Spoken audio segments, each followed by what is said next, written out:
And one of those news came in from Abneesh Roy. So let's go straight to him. Abneesh Roy, Executive Director at Nuvama Institutional Equities, joins us on the show. Hi, Abneesh. Good to see you in as always. Colgate, even after a 40% cut on the stock price, the stock trades at roughly around 40 times. And the numbers, not very impressive. What's your view on it? Yeah, hi, good morning. Yes, we'll prefer HUL over Colgate in terms of the two results which came. Colgate in Q3 will face the inverted duty structure. My sense is they will have to take pricing hike at some stage. Colgate, the issue is most of the raw material and obviously the advertising services are at 18% GST rate, while the end product, most of the company is now at 5%. So they will not be able to fully offset and the refund in services is not possible. So we will see margin pressure for Colgate. If the GST would not have happened, frankly, it would have been a slightly better scenario for Colgate from a margin perspective. But yes, in the LUP, in toothpaste also there is a LUP, and we will see the grammage addition there because the GST rate has been cut from 18 to 5. So on the grammage, slightly improvement will happen from November for all the GST categories where the GST rate cut has happened. But from a overall perspective, our topics will be Nestle, Britannia, Tata Consumer, Bikaji, etc. I think Colgate will be lower in terms of the pecking order. We'll prefer HUL from a Q4 perspective rather than Q3 perspective.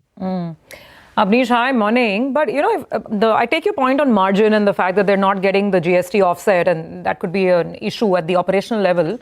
But I thought the other point in your note was very interesting in terms of just dealing with competitive intensity, because you point out in that note that Dabur's oral care portfolio is actually doing really well, but Colgate is suffering. So beyond margin and GST, I mean, is it a product positioning issue building up as well?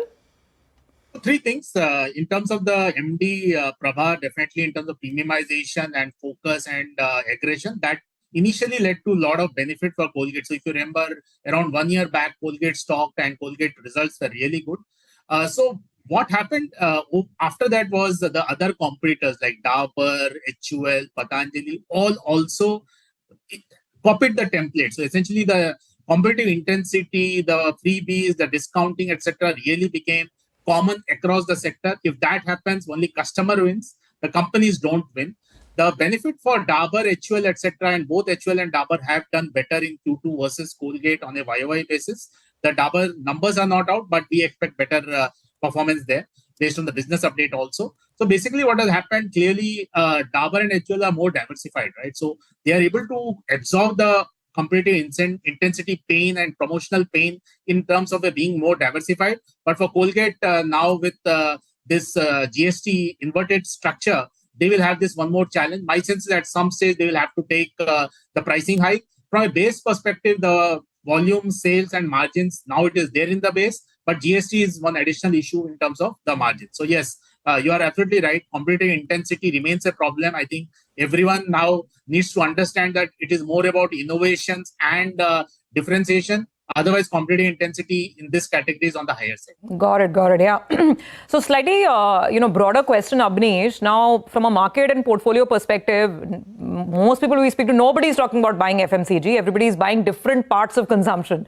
But if I talk about the staples basket, and if you look at the second half of the year, when the GST issue is supposed to be normalized and, the demand is really supposed to pick up, purely in terms of top line growth, in the second half, what would be the pecking order? Which are the companies that are likely to lead? Maybe if you could name 2, 3, 4 in the order of growth priority.